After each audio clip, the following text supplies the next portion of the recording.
Continuamos, esto es Datos y Café, bienvenidos esta noche de viernes y bienvenidas también. Estamos hablando, nuestro tema este día es mentes criminales. ¿Por qué delinque el ser humano? Nos habíamos quedado con esta pregunta pendiente, que es una pregunta que se hace mucha gente cuando la encontramos en la calle. Bueno, hay diferentes factores en los cuales tiene que ver mucho para que un joven cometa un ilícito o, como lo decimos nosotros, pueda delinquir.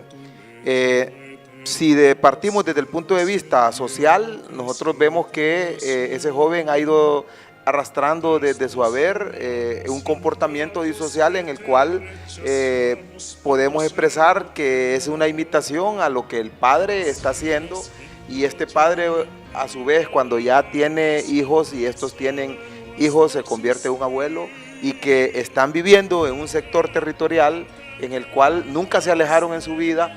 Entonces ahí van a ser una persona que sí comete delitos, que hay un factor cultural. Pero, por ejemplo, ¿por qué delinque una persona de 45 años? ¿Por qué delinque un joven de 25 a 35 años?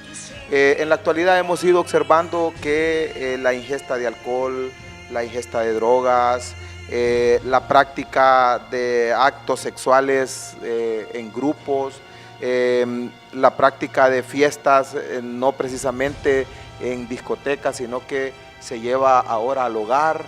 Eso ha permitido que exista un poco más de quietud, un poco más de privacidad, y se cometen diferentes tipos de actos, que no solamente es el de cometer un homicidio o un asesinato. ¿Por qué motivo? Porque la mente criminal busca la forma en que nadie lo observe, la forma de la quietud, o la manera en cómo alguien desde el punto de vista de la intimidación, yo le voy a decir: no quiero que digas que yo maté a esta persona. O sea, ese tipo de intimidación provoca que aquella persona se quede callada y cometa, puede ser porque la misoginia, en el caso de la acción de un hombre hacia una mujer, o los diferentes actos parafernalios que hay para poder desmembrar a una dama, o desmembrar a un niño o a una persona adulta del sexo masculino o femenino. O sea, el poder, el sexo, el dinero, las relaciones de poder pueden llevar a generar un delito a cualquier persona, independientemente de que tenga factores genéticos o no. Eso es, en reducidas palabras, lo que en criminología nos extendemos, porque vemos una gran cantidad de ciencias que nos apoyan. Eso es el sexo, el poder, el dinero, las drogas, el alcohol, la quietud. O sea, muchos de nosotros decimos: bueno, vamos a dejar que nuestros hijos hagan una fiesta mejor en la casa. Miren, en estos lugares es donde más se están cometiendo acciones delictivas por parte de jóvenes. ¿Por qué motivo? Porque ahí nadie los está observando, no hay ningún extraño que pueda llamar al 911 y decir: mire, aquí están violando a una niña. En cambio, en un lugar donde tenemos fiestas y donde hay reuniones, es donde más se nos está dando ese tipo de accionares, incluso cometiendo los ilícitos en el lugar y después yendo a depositar los cuerpos a lugares. Hemos tenido casos donde jóvenes han sido ultimados con combates, han sido ultimados con herramientas en las cuales no es necesario utilizar tanta parafernalia, Wendy, para poder eliminar a una persona. ¿Y cómo explicar tanta complejidad? Porque antes se tenían escenas, digamos, muy sencillas, donde una persona se confrontaba con otra y la mataba, siendo este el derecho uno de los derechos humanos más vulnerados, el derecho a la vida. Vamos a poner este ejemplo: la mataba y llegaban los investigadores y podían determinar qué pasó. Pero ahora usted me está hablando de escenas múltiples: se comete el delito en un lugar, se lleva el cuerpo a otro. ¿Qué nos indica esto? Porque hay una evolución en las maneras de operar. Bueno, mire, aquí hay que saber relacionar diferentes actos o escenas en las cuales se observa este tipo de comportamiento. en algunos estudios que han hecho grandes científicos de la criminología, hemos podido nosotros observar, y esos diagnósticos nos han permitido que la tecnología es la que nos ha llevado a poder buscar ese tipo de formas en cómo ir perfeccionando el arte del delincuente, si lo podemos ver desde ese punto de vista. ¿Por qué motivo? Porque si usted puede observar en muchos de los casos, nosotros aquí no hemos tenido ningún acto en el cual alguien se sube a una torre de un piso y empieza a matar a una gran cantidad de personas. Gracias a Dios no lo hemos observado en lo que es Centroamérica, y que somos uno de los países más violentos del mundo, tal como se nos ha venido refrendando en muchas oportunidades. Luego tenemos nosotros lo que es la imitación.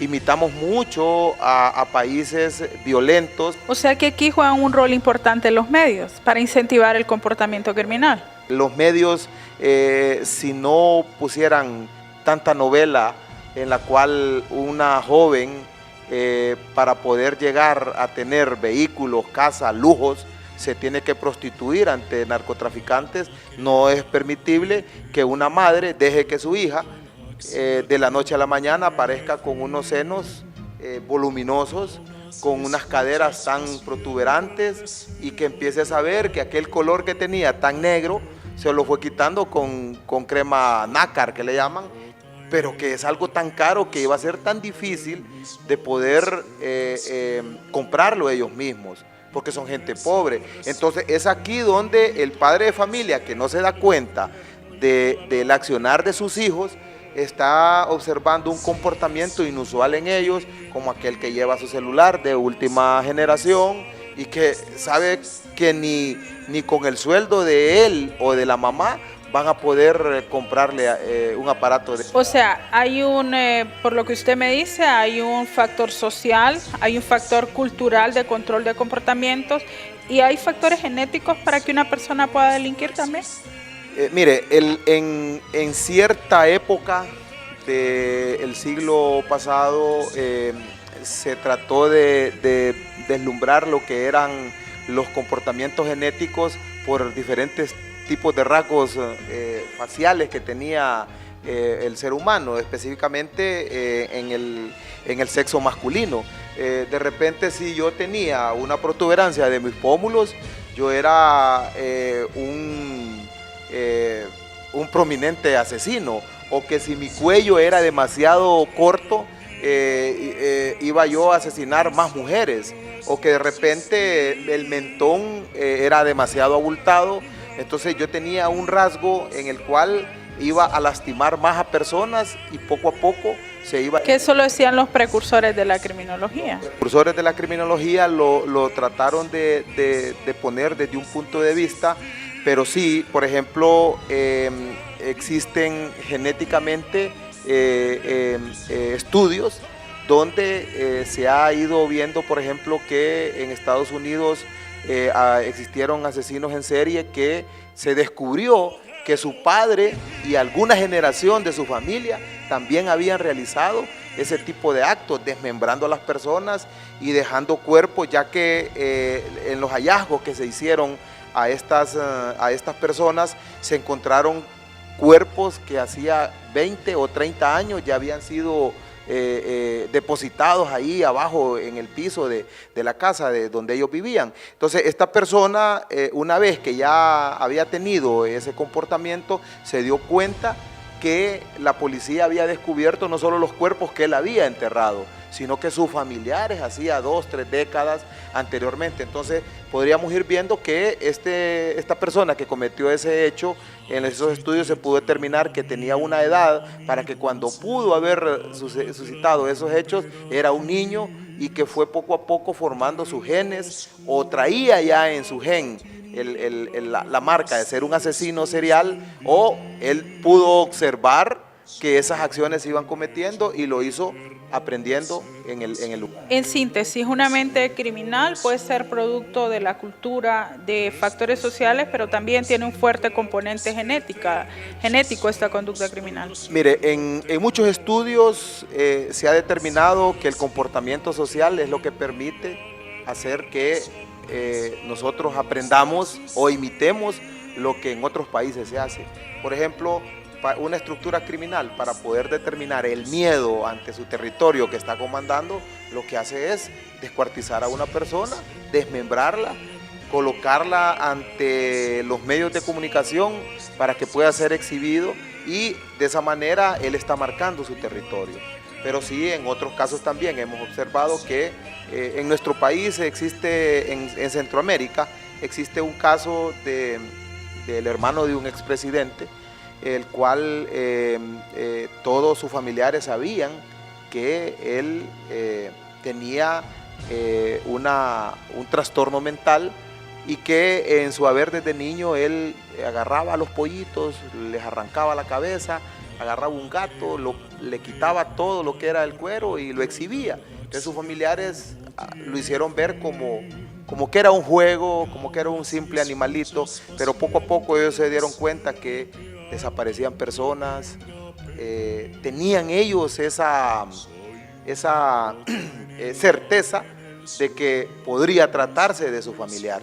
Y fue así que la OIJ en Costa Rica hizo un estudio criminalístico de las diferentes escenas donde eran encontrados los cuerpos, específicamente en un cerro, y ahí se pudo detectar que esta persona también fue buscando los mismos comportamientos que había tenido un familiar de él hacía 50, 60 años. Entonces poco a poco usted ha ido encontrando este tipo de actitud. En nuestro país se ha dado de una manera, Wendy.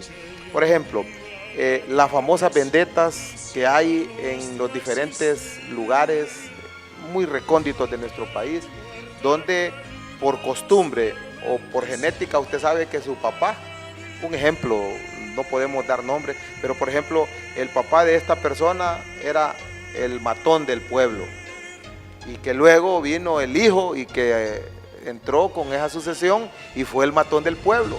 Luego los niños... Por herencia. Por herencia. Pero aquí puede ser genético o puede ser más un patrón de imitación, como dice usted. Se mezclan las dos, porque en muchos de los casos en Santa Rosita se encuentran 2 o 3 personas. Hemos ido juntos a realizar esos estudios y ahí pudimos observar que existía gente que había matado más de 30, 40 personas. Entonces, estudios psicológicos y psiquiátricos nos pudieron determinar en ese momento que se trataba de una persona que por conocimiento de sus antecesores había realizado ese tipo de actos, pero que encontremos por genes que ha sido una persona que ha cometido esos ilícitos, sería bien difícil y estaría yo pues errando en esto. Pero en este caso entonces en el pueblo la persona mataba, era el matón del pueblo, dice usted, y luego su hijo toma este puesto, ¿y qué pasa? Continuaba el hijo de y por generaciones lo hicieron, por generaciones entre 2 o 3 familias se extinguieron entre ellos mismos, y luego venía la otra parte en que ya llegaban a un pacto de paz, pero que el detonante mayor era buscando la paz, pero como había mezcla de alcohol, mezcla de drogas, mezcla de compromisos económicos entre ambos, entonces volvían a lo mismo. Luego se realizaban pactos entre ellos mismos que no lo iban a seguir haciendo, pero ahora no se pueden dedicar a un solo ilícito, sino que dejaron de cometer el sicariato que se pueda determinar como lo expresábamos anteriormente, sino que se dedican a otros andares. Hay que decir que hay una deuda de la política pública, el tema de vendetas en el país, que es un tema bastante fuerte en zonas, sobre todo rurales del país, donde hay vendetas. Las vendetas están trayendo como consecuencia también femicidio. Esto lo dicen las estadísticas. Cuando usted va al pueblo y visita y pregunta por qué está pasando, o sea, no es una opinión, en realidad las estadísticas están mostrando que hay un problema de vendetas, que lo sabrá más usted, que estuvo en la unidad incluso de homicidios. Mire, en este caso tenemos a errar en ciertos puntos al opinar por medios de comunicación que una masacre se realizó en tal lado y murieron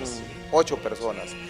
Mire, el que comete el ilícito, si es por una vendetta familiar o por una herencia o por algún tipo de accionares que desencadenan la muerte de más de 2 personas, o sea, la muerte múltiple como lo tipifica el Código Penal, usted se va a ir dando cuenta que no todas esas masacres son realizadas por estructuras criminales.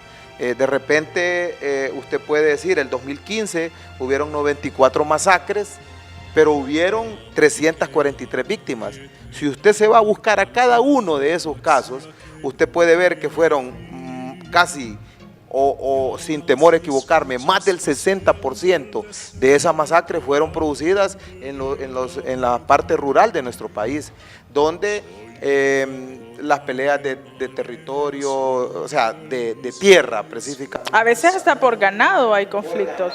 O porque de repente el hermano, el papá le dejó media manzana más a aquella persona, entonces se desencadena aquella matanza que el objetivo principal no es las 6 personas que estaban ahí, sino que específicamente solo uno, pero como no quieren dejar huellas, no quieren dejar una firma específica ahí para poder determinar que esos otros vieron a esa persona que los asesinó y que era el hermano, los mata a todos. Entonces, lo mismo sucede con la parte amorosa, donde el marido mata a la suegra, mata a la mujer, mata a los hijos, y ahí se desencadena otro tipo de masacre. Ahora, generalmente a través de los medios de comunicación, porque Raúl Zaffaroni acuña el término de criminología mediática en Latinoamérica y hace una especie de revolución en el mundo cuando empieza a hablar de criminología mediática, es decir, cómo los medios de comunicación también participan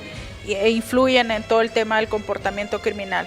Y Raúl Zaffaroni empieza a hablar de las mentes criminales, pero también empieza a hablar desde una perspectiva, que ya lo habían hablado otros criminólogos, del delito económico y del delito estatal, del delito de cuello blanco. Entonces, cuando generalmente la gente escucha mentes criminales, piensa inmediatamente en un asesino en serie que ataca a la sombra. Y pocas veces piensa en los delincuentes de cuello blanco. ¿Cómo operan los delincuentes de cuello blanco en el país? ¿Y cuál es el rastro que han ido dejando? ¿Cómo está la impunidad? Bueno, varias respuestas que todavía están pendientes y que le invitamos a conocer después de este consejo comercial.